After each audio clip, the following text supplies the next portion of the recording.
Hello student, कैसे हैं आप लोग? आई थिंक आप लोग सब ठीक होंगे।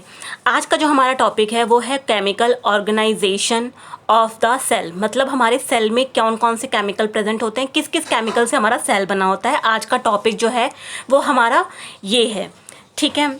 इसके बाद जो द केमिकल जो कंसिस्ट होते हैं, जो केमिकल जो हमारे प्रोटोप्लाज्म में होते हैं आर क्लासिफाइड, उनको हम क्लासिफाइड करते हैं टू कैटेगरीज में, that is inorganic compounds and organic compounds. तो दो तरह की कैटेगरी में हम इनको क्लासिफाई करते हैं। First is your inorganic compounds and second is your organic compounds.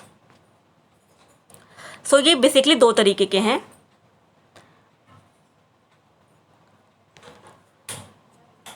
Organic compounds and inorganic compounds.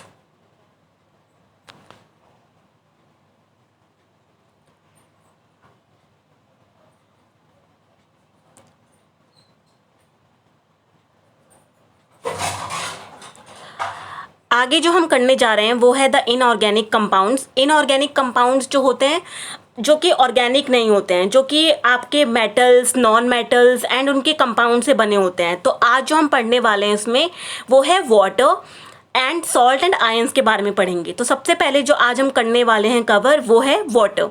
सो जो वाटर जो होता है वो मेजर कंपोनेंट होता है, मतलब बहुत बड़ा इम्पॉर्टेंट रोल प्ले करता है इन द सेल। सबसे ज़्यादा कंस्टिट्यूएंट में ये प्रेजेंट होता है एंड इट्स अबाउट 65 से लेके 90% तक वाटर हमारे सेल में प्रेजेंट होता है। देख रहे हैं आप इसकी अमाउंट कितनी ज़्यादा है।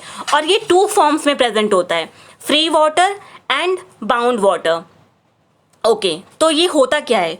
फ्री वाटर जो किसी के साथ जुड़ा नहीं होता है, जो फ्री स्टेट में प्रेजेंट होता है, ऐसा फ्री स्टेट में प्रेजेंट होता है और सॉल्वेंट की तरह यूज़ होता है, ठीक है, कि किसी के साथ जुड़ा नहीं होता है। और ये अबाउट 95% प्रेजेंट होता है of the total cellular water and ये फ्रीली प्रेजेंट है, ये किसी के साथ जुड़ा हुआ नहीं है।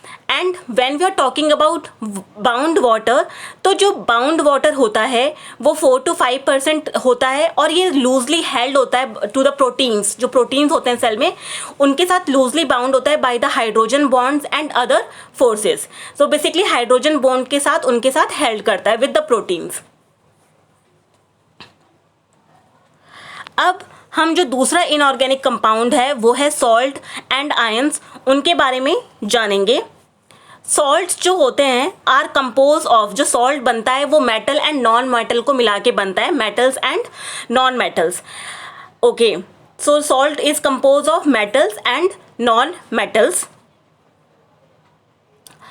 एंड इन सॉल्यूशन जो सॉल्ट्स है वो ना ही हाइड्रोजन आयंस बनाता है, ना ही हाइड्रोक्सिल आयंस बनाता है, ना ही H+ आयंस बनाता है, ना ही OH- बनाता है, ठीक है। सॉल्यूशन में सॉल्ट ये दोनों नहीं बनाता है, और बल्कि बनाता क्या है, एग्जाम्पल के तौर पे मैं आपको NaCl का एग्जाम्पल देना चाहती हूँ। ये एक सॉल्ट है ऑफ कोर्स, तो ये देता क्या है सॉल्यूशन में? तो ये देता है NaCl, हमें देता है सॉल्यूशन में Na+ एंड Cl-। तो हमें सॉल्यूशन में ये देता है, ठीक।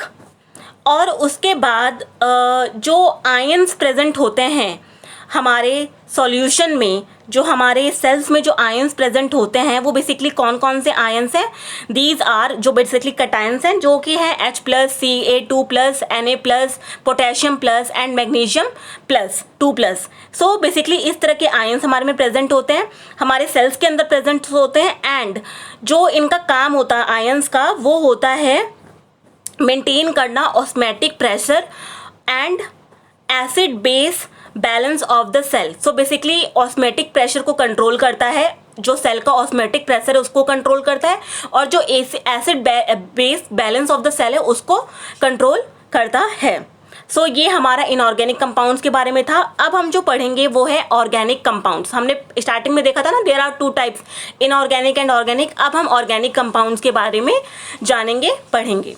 ओके, सो ऑर्गेनिक कंपाउंड्स के बारे में ये है जो हमारे सेल्स में प्रेजेंट्स होते हैं। बेसिकली ऑफ कार्बन्स होते हैं and carbon to carbon bond बनाते हैं या कार्बन टू हाइड्रोजन बॉन्ड्स बनाते हैं. So basically 4 categories of organic components that are found in all type of cells and these are जो है वो है, सबसे पहले जो आपका आता है वो है इसमें कार्बोहाइड्रेट्स. जो पहला आपका आता है इसमें आता है कार्बोहाइड्रेट्स, जो ऑर्गेनिक कंपाउंड प्रेजेंट है. This is your carbohydrates. Okay, second one is your lipids. So जो सेकेंड जो आपका होता है वो है लिपिड्स.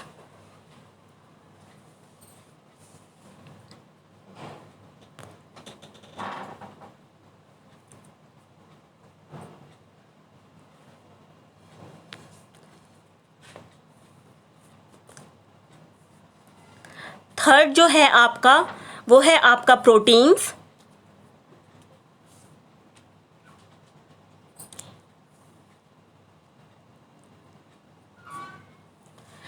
एंड जो आपका फोर्थ है वो है आपका न्यूक्लिक एसिड. सो हमारे organic compounds carbohydrate, lipids, protein and nucleic acids होते हैं जो ऑर्गेनिक कंपाउंड्स के एग्जाम्पल्स हैं. अब हम देखेंगे कि ये एक्चुअली क्या क्या काम कर रहे हैं हमारे सेल में. तो now let's have a look on that. So सबसे पहले जो आपका कार्बोहाइड्रेट है वो प्रोवाइड करता है energy to the cell. So basically जब हम कार्बोहाइड्रेट खाते हैं तो उससे हमें क्या मिलता है, एनर्जी मिलती है जिससे हम काम कर पाते हैं. उसके बाद जो आपका लिपिड है उससे भी आपको क्या मिलता है, उससे आपको हाई एनर्जी मिलती है. उससे जो एनर्जी मिलती है वो कार्बोहाइड्रेट की एनर्जी से ज़्यादा होती है जो कि हमें मिलती है. उसके बाद आपका आता है प्रोटीन. सो जो प्रोटीन है वो it is makeup half the bulk of animal tissues and जो आपके most enzymes, hormones and transfer agents है वो भी प्रोटीन्स होके होते हैं.